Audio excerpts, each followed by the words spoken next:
Good morning. So today we're going to kind of review a little bit more what we've been doing kind of the last few days. I just want to make sure that everybody's kind of on the same page here. I don't know what happened just there, but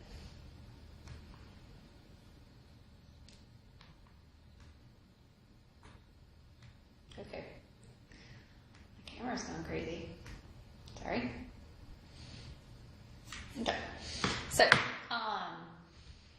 we're going to kind of just finish reviewing more of what's going on, and I just want you to all feel comfortable with everything, so let's just kind of get to it.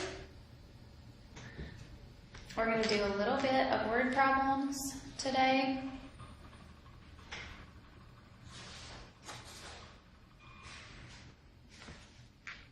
Okay, so word problems that we're going to look at is equations. So looking at some equations of linear equations, and then we're going to also look at some linear regressions. Okay, so this one says the Joneses are purchasing a new home. The closing costs are $249 plus 3% of the purchase price of the home.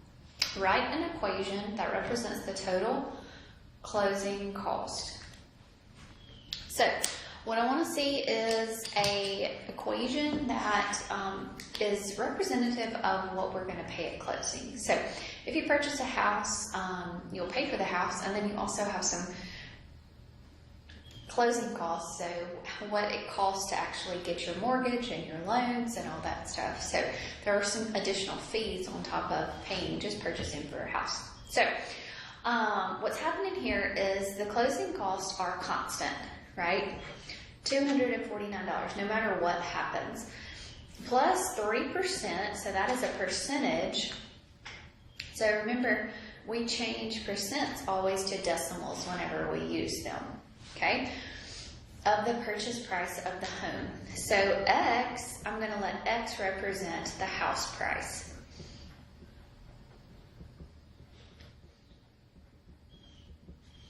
Okay, so if X represents the house price, then Y would be equal to the total cost here.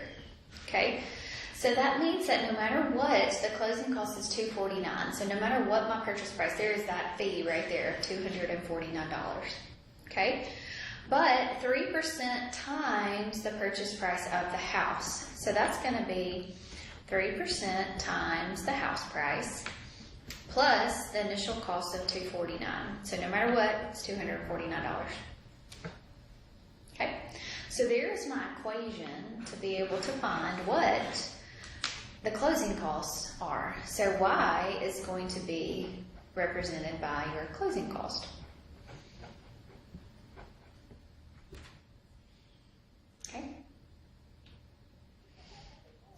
Alright, so let's look at this next question right here. It says the purchase price is $195,000. The sellers offered to pay $5,000 of the closing cost. Will this cover all of the closing cost? If not, what will they have to pay? What will the Joneses have to pay? Okay? So that means here that X is going to be $195,000 because that is my house price. So I'm going to let X be $195,000. Okay. So now I can find how much my closing costs are going to be. So it's going to be 0.03 times $195,000 plus $249. So 0.03 times 195 plus 249. So the closing cost that I'm going to have is going to be $6,099. So that is the total amount that it's going to cost to close my house that cost $195,000. So the sellers offer to pay $5,000. Will that $5,000 cover the total closing? No. So what will the Joneses? The Joneses will have to pay how much?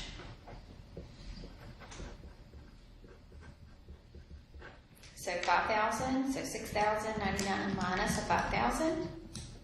So the Joneses are going to have to pay $1,099. Okay? Because the total closing cost is $6,099, but the sellers are offering to pay $5,000 of that. So the sellers will not be able to pay the entire closing cost. Okay? All right, let's do some more applications.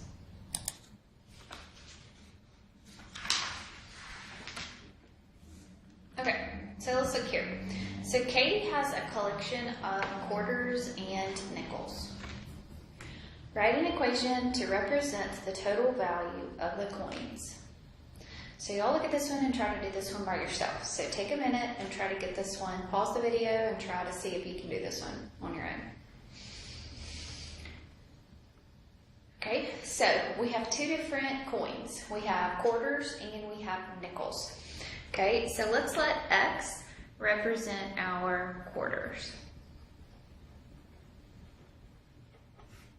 And Y is going to be representing our nickels. Quarters are what? They're worth 25 cents. Yeah, and nickels are worth 0.05. Okay, so the total cost of the coins here, okay, cost of the coins would be 0.25 times X plus 0.05 times Y. So the value of my coins will be 25 cents times your X, how many you have, how many quarters you have, and then 5 cents times your nickels, how many nickels you have. So there's my formula, my equation.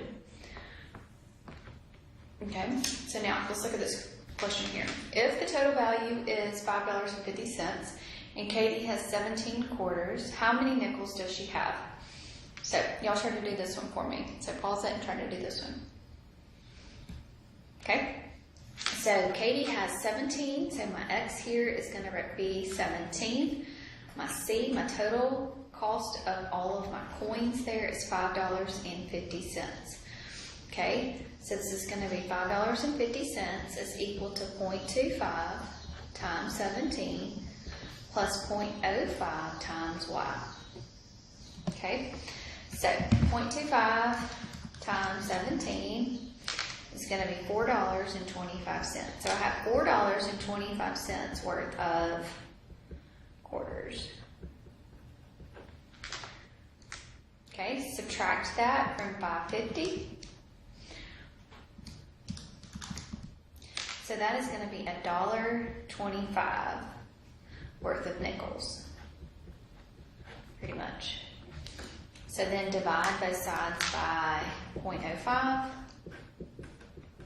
So Y here is going to be equal to 25 nickels. So I'm going to have 25 nickels in my collection. So I have 25 nickels when I have 17 quarters. Okay. All right. So now those were some examples of some more word problems. So now we're going to do a little bit of linear regression.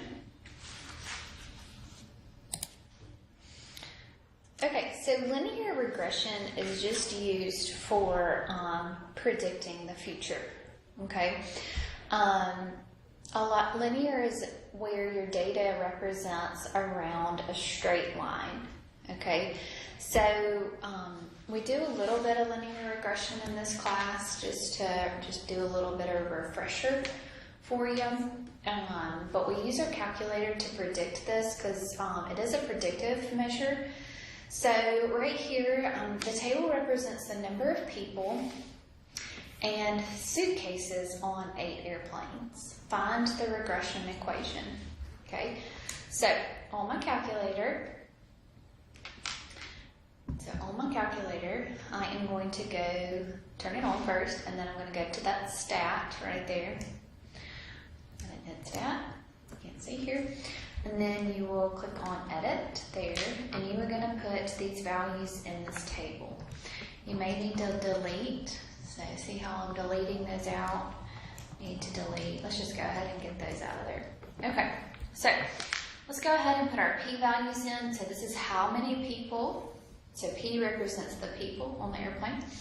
So it's going to be 63, 115, 153, 192, 224, 297, 331, and 375. Okay, so corresponding suitcases are 112, 209, 278, 302, 379, 500, 586, and 712. Okay, so now I'm going to click on the stat button again. So I put all my data in there, and I'm going to go over to calc. I'm going to go down to linear regression. So it may be 4, it may be a little bit further down, but I'm going to go down to linear regression. My X values would be my people.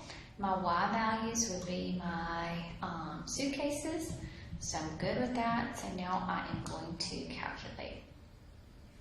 So here is my linear regression is Y equals AX plus B, where my A is going to be equal to 1.834. So my linear regression equation is going to be Y equals 1.834x minus my B, which is negative 16.497, we'll just say 8 there. Okay. So now what I want to do is predict the number of suitcases on an airplane with 50 people. So X is going to be equal to my people.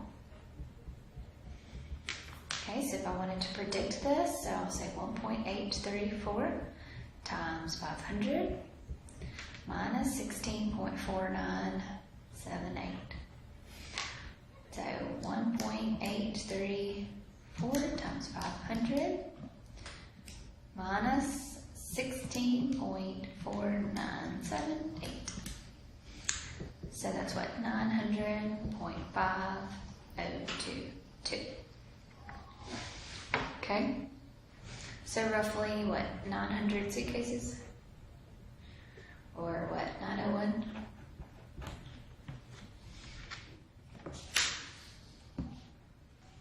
Okay, all right, so that's linear regression. So you really would have to use a calculator to be able to do that. So stat, okay, edit,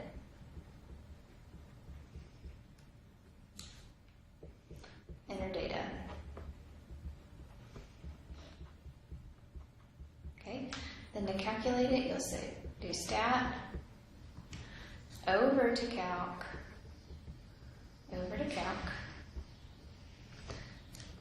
and down to number 4, the linear regression. Enter, enter, enter. Okay, and you get your formula there. All right, so what I want you to do today is kind of go through your word problem homework and make sure that you're understanding it a little bit better. Hopefully that helps a little bit more, and then we'll go from there. So next week we will start some new stuff, or really a refresher of some new stuff, and then we'll move on. Y'all have a great weekend, and I'll see y'all back on Monday.